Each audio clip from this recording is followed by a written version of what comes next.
Hello friends, எல்லோருக்கும் வணக்கம். Welcome to young investor channel. Markets பார்த்துருப்பீங்க. மார்க்கெட் பார்த்தீங்கன்னா இன்றைக்கி ஒரு க்ரீன் ட்ரெண்டில் தான் இருக்குது. ஸோ என்னோட போர்ட்ஃபோலியோ பார்த்தீங்கன்னா ஒரு 0.5% வந்து நெகட்டிவ் ட்ரெண்டில் தான் ட்ரேட் ஆகுது. உங்களோட போர்ட்ஃபோலியோ என்ன கண்டிஷன் சொல்லுங்கள். ஏன்னா நேற்று வந்து ரெட்டிஸோட ரிசல்ட்ஸ் வந்து அது 4% நெகட்டிவில் ட்ரேட் ஆகுது இன்றைக்கி மார்க்கெட்டில். சென்செக்ஸ் 76,749 பாயிண்ட்ஸில் இருக்குது. 229 points positive. Nifty Bank 67 points Nifty 50 67 points பாசிட்டிவில் இருக்குது. 23,272 பாயிண்ட்ஸில் இருக்குது. நிஃப்டி பேங்க் 48,672 பாயிண்ட்ஸில் இருக்குது. 83 பாயிண்ட்ஸ் நிஃப்டி பேங்க் பாசிட்டிவில் இருக்குது. ஸோ பேங்க் நிஃப்டி எடுத்து பார்த்தீங்கன்னா ICICI Bank, Kotak Mahindra Bank, State Bank of India, Axis Bank இதெல்லாமே பாசிட்டிவில் இருக்கிறாங்க. But HDFC Bank, Canara Bank, Bank of Baroda, Federal Bank, next வந்து பார்த்தீங்கன்னா IDFC First Bank, AU Small finance Bank, IndusInd Bank, Punjab National Bank இதெல்லாமே நெகட்டிவ்ல இருக்கிறாங்க. இண்டஸ்இண்ட் பேங்க் இன்னைக்கு 1% நெகட்டிவ்ல இருக்குது, 960 இருக்குது. ஐடிஎஃப்சி ஃபர்ஸ்ட் பேங்க் 62 இருக்குது. அதுக்கப்புறம் ஆக்சிஸ் பேங்க் பார்த்தீங்கன்னா ஆக்சிஸ் பேங்க் வந்து 955 இருக்குது. ஸோ ஓவரால் வந்து பார்த்தீங்கன்னா அந்த 3 பேங்க்லேயுமே கொஞ்சம் கண்ணு வைக்கிறது பெட்டருங்கிறது என்னோட கருத்து பேங்க் ஸ்டாக்ஸில். இப்போ ஃபஸ்ட்டு பார்த்தீங்கன்னா டாக்டர் ரெட்டி லேபார்ட்டரிஸ் 1230 ரூபீஸில் ட்ரேட் ஆகுது. இன்றைக்கி 6% வரைக்கும் நெகட்டிவ் போனாங்க. கடைசியில் இப்போ ஒரு 4.5% நெகட்டிவில் ட்ரேட் ஆகுது. ஸோ ஃபஸ்ட்டு ரிசல்ட்ஸ் பார்த்தீங்கன்னா ப்ராஃபிட் ஒரு 2.5% இன்க்ரீஸ் ஆயிருக்கு. 1413 கோடின்னு சொல்கிறாங்க. ரெவன்யூ 16% இன்க்ரீஸ் ஆயிருக்கு. 8358 கோடியாக இருக்குது. இந்த ப்ராஃபிட் இன்க்ரீஸ் ஆகிறதுக்கு பார்த்தீங்கன்னா ரெவன்யூ அதிகரிக்கிறதுக்கும் அவங்க ரீசெண்டாக அக்யூசியேஷன் பண்ண அந்த என்ஆர்டி பிஸ்னஸ் அக்யூசியேஷன் அது வந்து அவங்களுக்கு ஹெல்ப் பண்ணியிருக்குன்னு சொல்லியிருக்காங்க. ஸோ Q3 வந்து பார்த்தீங்கன்னா இந்த என்ஆர்டி மட்டுமே 7.5% அவங்களோட ரெவன்யூ க்ரோத்துக்கு கான்ட்ரிபியூட் பண்ணியிருக்குன்னு சொல்லியிருக்காங்க. ஸோ இது மூலமாட்டும் ஒரு 605 கோடி அவங்களுக்கு அடிஷ்னலாட்டு கிடச்சிருக்கு. ப்ளஸ் ப்ராஃபிட் பிஃபோர் டேக்ஸும் 124 கோடி இந்த என்ஆர்டி பிஸ்னஸ்லேருந்து மட்டுமே கிடச்சிருக்குன்னு சொல்லியிருக்காங்க. ஸோ ப்ராஃபிட் அதிகரிக்கிறதுக்கு இது ஒரு முக்கிய ரீசனாக இருந்திருக்கு. அது மட்டும் இல்லாமல் அவங்க சொல்கிறது இந்த டபுள் டிஜிட் க்ரோத் வந்து நியூலி அக்யூட் என்ஆர்டி பிஸ்னஸில் வந்து வந்திருக்கு. அடுத்தது வந்து பார்த்தீங்கன்னா நியூ ப்ராடக்ட் லான்ச்சஸ், அடுத்தது வந்து ஆப்ரேஷனல் எஃபிஷியன்சி இது மூலமாட்டி இம்ப்ரூவ் ஆயிருக்கு அப்படின்னு சொல்கிறாங்க. நெக்ஸ்ட் கம்பெனியோட எபிட்டா பார்க்கும்போது 2298 கோடியாக இருக்குது, 8.9% இருக்குது. பட் எபிட்டா மார்ஜின் வந்து குறைஞ்சிருக்குன்னு சொல்லியிருக்காங்க, 27.5% இருக்குது. வால்யூம் க்ரோத் வந்து நியூ ப்ராடக்ட் லான்ச் பண்ணது. நெக்ஸ்ட் வந்து பார்த்தீங்கன்னா ஃபாரெக்ஸ் கண்ட்ரோல் வந்து ஃபேவரபுளாக இருந்தது. நான் சொன்னேன் ஐடி கம்பெனி ப்ளஸ் வந்து ஃபார்மா கம்பெனி இந்த price US dollar against Indian rupee டிப்ரிசியேஷனால வந்து பார்த்தீங்கன்னா பெனிஃபிட்னு சொல்லி. ஸோ நார்த் அமெரிக்கா சேல்ஸ் ஒரு 1% க்ரோத் ஆயிருக்குன்னு சொல்லியிருக்காங்க. டாக்டர் ரெட்டி லேபார்ட்டரிஸ் இப்போ 4 நியூ ப்ராடக்ட் வந்து பார்த்தீங்கன்னா யூஎஸ்ல லான்ச் பண்ண இருக்கிறாங்க. அதுக்கு வந்து நியூ ட்ரக் அப்ளிகேஷன் வந்து ஃபைல் பண்ணியிருக்காங்க யூஎஸ் FDA அப்படின்னு சொல்லியிருக்காங்க. செக்மெண்டைஸ் ரெவன்யூ பார்க்கும்போது குளோபல் ஜெனரிக்ஸ் வந்து ஒரு 17% வளர்ச்சி அடைஞ்சிருக்கு revenue. Pharmaceutical service active segment அது வந்து ஒரு 822 கோடி ரெவன்யூ வந்திருக்கு, 5% வளர்ச்சி. குளோபல் ஜெனரிக்ஸ் ரெவன்யூ ஜியாகிரபிக்கல் லெவலில் பார்க்கும்போது ஒரு 4% டிக்ளைன் ஆயிருக்குன்னு சொல்லியிருக்காங்க. குவார்டர் பேஸில், இயர் ஆன் பேஸில் 14% க்ரோத். எமர்ஜிங் மார்க்கெட் பார்க்கும்போது எமர்ஜிங் மார்க்கெட் 12% இயர் ஆன் பேசிஸில் க்ரோத்தாக இருக்குது. குவார்டர் பேஸில் ஃப்ளாட்டாக இருக்குன்னு சொல்லியிருக்காங்க. நார்த் அமெரிக்கா ரெவன்யூ 3380 கோடி, 1% குவார்டர் பேசிஸ் இயர் ஆன் பேஸில் க்ரோத்து. குவார்டர் பேஸில் 9% டிக்ளைன் ஆயிருக்கு. யூரோப் ரெவன்யூ 1210 கோடியாக இருக்குது, 143% இயர் ஆன் பேசிஸ்லையும் குவார்டர் பேஸில் 110% வளர்ச்சி அடைஞ்சிருக்கு அப்படின்னு சொல்லி மென்ஷன் பண்ணியிருக்காங்க. ஸோ இந்த ப்ராஃபிட் வந்து இந்த குவார்டரில் வந்து பார்த்தீங்கன்னா கொஞ்சம் ஒரு நூலிலையில தான் தப்பி இருக்குது அப்படின்னு சொல்ல முடியும். 2.5% க்ரோத் ஆயிருக்கு. பட் இதுக்கு முக்கிய ரீசன் அவங்க சொல்றது இந்த என்ஆர்டி பிஸ்னஸ் அக்யூசியேஷன் அதுக்கப்புறம் தான் இந்த பாசிட்டிவ்ல வந்திருக்கு. மேபி என்ஆர்டி பிஸ்னஸ் அடுத்த குவார்டரில் அக்யூசியேஷன் பண்ணியிருந்தாங்கன்னா எங்களுக்கு வந்து நெகட்டிவ் ரிசல்ட்ஸ் தான் போஸ்ட் பண்ணியிருப்பாங்க. ஸோ சில செக்மெண்ட்லாம் பார்த்தீங்கன்னா ஃப்ளாட்டாக இருக்குது. அதே மாதிரி குவார்டர் பேஸில் அடி வாங்கியிருக்காங்க. ஸோ அதனால டாக்டர் ரெட்டி லேபார்ட்டரிஸ் இன்னைக்கு 1230 ரூபாய் ட்ரேட் ஆகுது. நிறைய ப்ரோக்கரேஜ் ஃபார்மும் பார்த்தீங்கன்னா இவங்களுக்கு வந்து செல் கால் கொடுக்குறாங்க. ஸோ ஓவராலாட்டு ரெட்டிஸ் வந்து 1230 இருக்காங்க. ஒரு நல்ல ஆப்பர்ச்சுனிட்டி. இன்னைக்கு இதுக்கு கீழே வர போயிருக்கும். ஐ திங்க் 1215 போயிருக்கலாம். ஸோ யூஸ் பண்ணிக்கோங்க ரெட்டிஸில். நல்லா 1300 வரைக்கும் பார்த்தீங்கன்னா கன்சிடர் பண்ணேன். இப்போ பார்த்தீங்கன்னா கன்சிடர் பண்ணலான்ட்டு இருக்கிறேன். மேபி 1250 வரைக்கும் வரலாம், 1150 ரூபா வரைக்கும் வர பாசிபிலிட்டிஸ் இருக்குது. அதனால ரெட்டிஸில் ஸ்லோவாக யூஸ் பண்ணலாங்கிறது என்னோட கருத்து. நெக்ஸ்ட் பார்த்தீங்கன்னா பேடிஎம் ஸ்டாக் ஆக்சுவலி இன்னைக்கு ஒரு தர்ம அடி விழுந்துச்சு. 773 போனாங்க. கடைசியில் இப்போ 823 வந்து பார்த்தீங்கன்னா 829 ட்ரேட் ஆகிட்டு இருக்காங்க. 2% நெகட்டிவ்ல இருக்குது பேடிஎம். ஏன் இன்னைக்கு இந்த ட்ரெண்ட் போச்சு அப்படின்னு சொல்லி பார்த்தீங்கன்னா இவங்க வந்து கிரிப்டோ ஸ்கேமில் வந்து ஈடுபட்டிருக்காங்க அப்படின்னு சொல்லி இடியோட இன்வெஸ்டிகேஷன் போயிட்டுருக்காங்க அப்படின்னு சொல்லி ஒரு ரிப்போர்ட் வந்திருக்கு. ஸோ பேடிஎம் வந்து 8 பேமெண்ட் கேட்வேஸில் இருக்கிறாங்க. ஸோ அது எல்லாமே வந்து பார்த்தீங்கன்னா under investigation by enforcement director அப்படின்னு சொல்லி நியூஸ் வந்துருக்கு. கிட்டத்தட்ட ஒரு 500 கோடி வந்து பார்த்தீங்கன்னா ஃப்ரூசன் பண்ணியிருக்காங்க அவங்களோட விர்ச்சுவல் அக்கௌண்ட்ஸில் பாஸ்ட் 2 இயர்ஸில் அப்படின்னு சொல்லி. ஸோ இது வந்து பார்த்தீங்கன்னா இப்போ இந்த நியூஸஸ் வந்திருக்கு. மேபி அடுத்த கட்ட ஆக்ஷன் எப்படி இருக்கும்னு சொல்லி நம்ம வெயிட் பண்ணி தான் பார்க்கணும். ஓவரால் இது வந்து பார்த்தீங்கன்னா பேடிஎம்லேருந்து வந்து அப்டேட்டு. கிரீவ்ஸ் காட்டன் அவங்களோட ரிசல்ட்ஸ் போஸ்ட் பண்ணியிருந்தாங்க. ஸோ அவங்க சொல்கிற ப்ராஃபிட் 64% இன்க்ரீஸ் ஆயிருக்கு, 20.8 crores இருக்குது.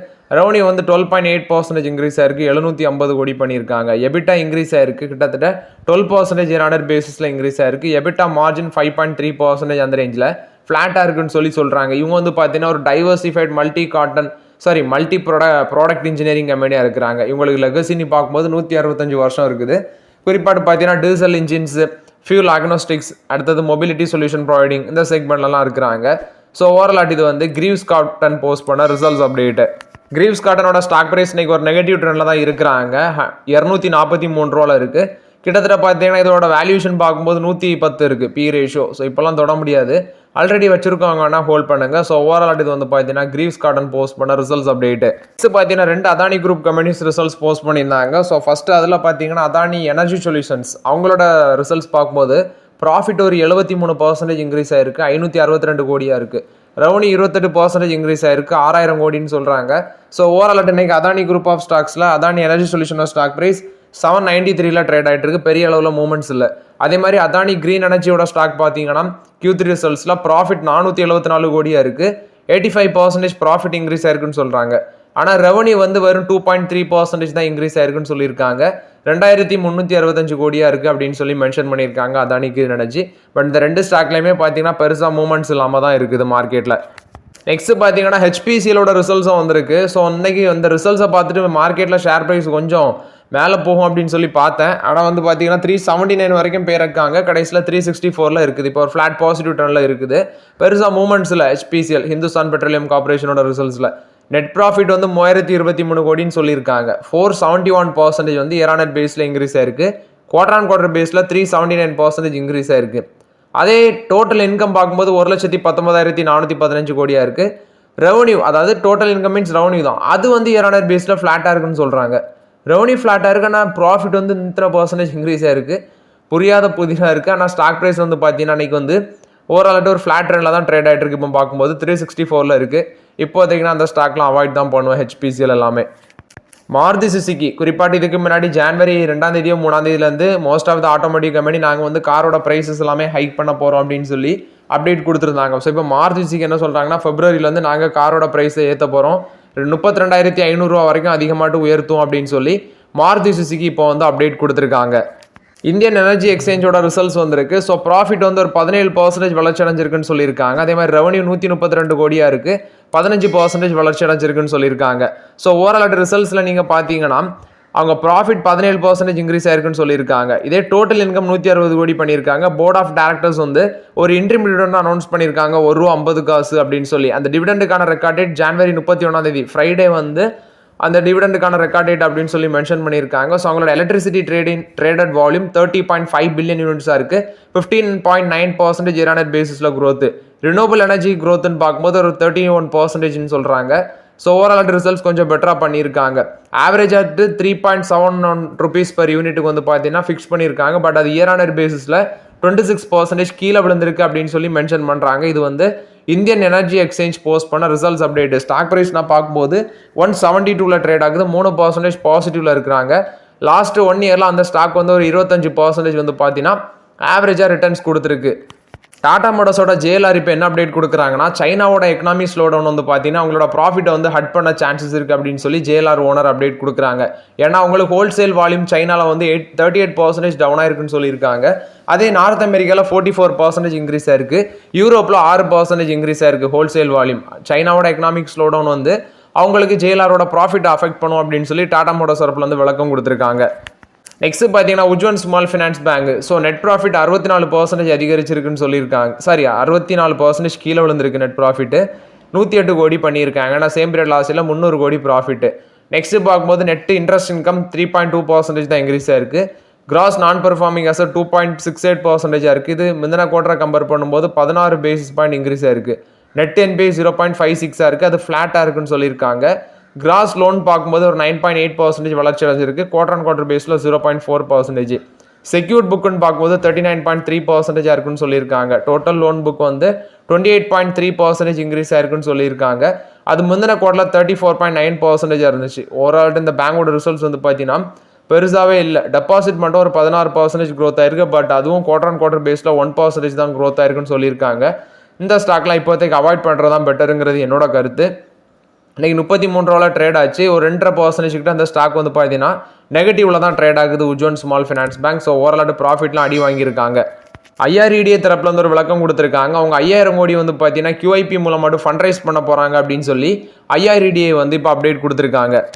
அது மட்டும் இல்லாமல் உஜ்வன் ஸ்மால் ஃபினான்ஸ் பேங்க் என்ன சொல்கிறாங்கன்னா, RBI ஹெல்ப்போட நாங்கள் யூனிவர்சல் பேங்க் லைசன்ஸுக்கு வந்து அப்ளை பண்ண போகிறோம் அப்படின்னு சொல்லி உஜ்வன் ஸ்மால் ஃபினான்ஸ் பேங்க் அப்டேட் கொடுத்துருக்காங்க. இண்டஸ் டவரோட ரிசல்ட்ஸ் வந்திருக்கு. ப்ராஃபிட் 160% இன்க்ரீஸ் ஆயிருக்கு. ரெவன்யூ 7547 கோடியாக இருக்குது. 4.8% இன்க்ரீஸ் ஆயிருக்குன்னு சொல்லியிருக்காங்க.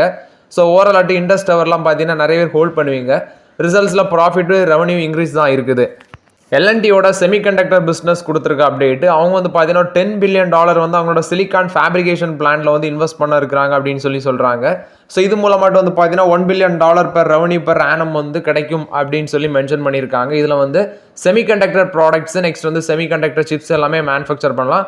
போத் இந்தியன் அண்ட் குளோபல் மார்க்கெட்டுக்கு வந்து பார்த்தீங்கன்னா அவங்க செல் பண்ணுவாங்க அப்படின்னு சொல்லியிருக்காங்க. இது வந்து எல்என்டியோட செமிகண்டக்டர் பிஸ்னஸ் கொடுத்த அப்டேட்டு. கோட்டக் மஹிந்திரா பேங்க் வந்து பார்த்தீங்கன்னா பர்சனல் லோன் புக் வந்து ஸ்டாண்டர்ட் சார்ட்டர்ட் இந்தியாவோட பர்சனல் லோன் புக்கை வந்து ஒரு 3330 கோடிக்கு வந்து அக்யூசிஷன் பண்ணியிருக்காங்க அப்படின்னு சொல்லி கோட்டக் மஹிந்திரா பேங்க் இப்போ விளக்கம் கொடுத்துருக்காங்க. ஸோ ஓவரால் இது வந்து பார்த்தீங்கன்னா கோட்டக் மஹிந்திரா பேங்க் கொடுத்த அப்டேட்டு. JSW டிஃபென்ஸ் வந்து ஒரு மெமரம் ஆஃப் அண்டர்ஸ்டாண்டிங் தெலுங்கானாவில் போட்டிருக்காங்க UAV மேனுஃபேக்சரிங் பிளான்ட்டுக்கு. ஸோ இதோட வேல்யூ பார்க்கும்போது 800 கோடி இன்வெஸ்ட்மெண்ட் பண்ணுவாங்க அப்படின்னு சொல்லி JSW குரூப் அப்டேட் கொடுத்துருக்காங்க. இந்த பத்தாஞ்சலி ஃபுட்ஸில் வந்து அப்டேட்டு. இவங்க வந்து பார்த்தீங்கன்னா இந்த பேக்கடு ரெட் சில்லி பவுடர் வந்து விற்றுருக்காங்க. ஸோ அதை வந்து பார்த்தீங்கன்னா என்டையர் பேட்சுமே ரீகால் பண்ண சொல்லி FSSAI வந்து ஆர்டர் போட்டாங்க. ஏன்னா இதில் வந்து வைலேஷன் சேஃப்டி நார்ம்ஸ் வந்து ப்ராப்பராக ஃபாலோ பண்ணல அப்படின்னு சொல்லி. ஸோ இதனால் வந்து அதை ரீகால் பண்ணுறாங்க. என்டையர் ரெட் சில்லி பவுடரை வந்து என்டையர் பேட்சும் பார்த்தீங்கன்னா ரீகால் பண்ணுறோம் அப்படின்னு சொல்லி பத்தாஞ்சலி ஃபுட்ஸ் அப்டேட் கொடுத்துருக்காங்க. ஸோ இது வந்து January 16, 2025 இது ஆர்டர் போட்டது January 13, January 16 அது எல்லாமே ரிசீவ் ஆயிரும்னு சொல்லியிருக்காங்க. இது வந்து பத்தாஞ்சலி ஃபுட்ஸ் கொடுத்த அப்டேட்டு. ஈஸ்மை ட்ரிப் கொடுத்த அப்டேட்டு. ஈஸ்மை ட்ரிப்போட நிஷாந்த் பெட்டி பார்த்தீங்கன்னா அவர் இந்த கோ ஃபர்ஸ்ட் அப்படிங்கிற ஒரு கம்பெனி வந்து கோ ஃபர்ஸ்ட் ஏர்லைன்ஸ் அது வந்து பேங்க்ரப்சி ஆன கம்பெனி, கார்பரேட் இன்சால்வன்சி போயிட்டு இருக்குது. ஸோ அதை அக்யூசிஷன் பண்ணுறதுக்கு வந்து பார்த்தீங்கன்னா அவரோட BCB ஏர்வேஸ் மூலமாட்டு வந்து ட்ரை பண்ணிட்டு இருக்கிறாரு. ஸோ அவர் மட்டும் ட்ரை பண்ணாமல் ஸ்பைஸ் ஜெட்டோட சேர்மன் அஜய் சிங் மூலமாட்டும் பார்த்தீங்கன்னா அந்த கோ ஃபர்ஸ்ட் ஏர்லைன்ஸை வந்து அக்யூசிஷன் பண்ணுறதுக்கு ட்ரை பண்ணுறாரு. பட் ஆக்சுவலி வந்து பார்த்தீங்கன்னா 2024 இது வந்து ரிஜெக்ட் பண்ணாங்க. மேபி இந்த டைம் வந்து பார்த்தீங்கன்னா இது அக்யூசியேஷன் பண்ண சான்சஸ் இருக்குன்னு நான் நினைக்கிறேன். ஸோ ஓவரால் இது வந்து கோ ஃபர்ஸ்ட் ஏர்லைன்ஸ் ஈஸ்மை ட்ரிப்போட நிஷாந்த் பெட்டி கொடுத்த update. So okay friends, actually market பாசிட்டிவ்ல இருந்தாலும் நம்ம ட்ராக் பண்ணுற முக்கியமான ஸ்டாக்ஸ் எல்லாமே நெகட்டிவ்ல இருக்குது மார்க்கெட்டில். அது மட்டும் இல்லாமல் வீடியோ வந்து பார்த்தீங்கன்னா உங்களுக்கு இன்னைக்கு காலையில் அல்லது நேற்று நைட்டே வந்திருக்கணும். நேற்று நைட்டு சரி ரிலேட்டிவ் ஃபங்க்ஷன், அதாவது சித்தப்பாவோட டாட்டருக்கு வந்து பர்த்டே ஃபங்க்ஷன். ஸோ அதனால் என்னால் ஒன்றுமே பண்ண முடியல. அதனால நான் இப்போ உடனே மார்னிங் வந்து 10 o'clock எழும்பி கரெக்டாக ஒரு 11:30 ரெக்கார்ட் பண்ணேன். ஸோ ஓகே ஃப்ரெண்ட்ஸ், டிலேக்கு மன்னிச்சுக்கோங்க. வேணா இனி உள்ள வீடியோலாம் கரெக்டாக வரும். இந்த வீடியோ உங்களுக்கு பயனுள்ளதாக இருந்துச்சுன்னா லைக் பண்ணுங்கள், சப்ஸ்கிரைப் பண்ணுங்கள், கமெண்ட் பண்ணுங்கள். Okay friends, thank you.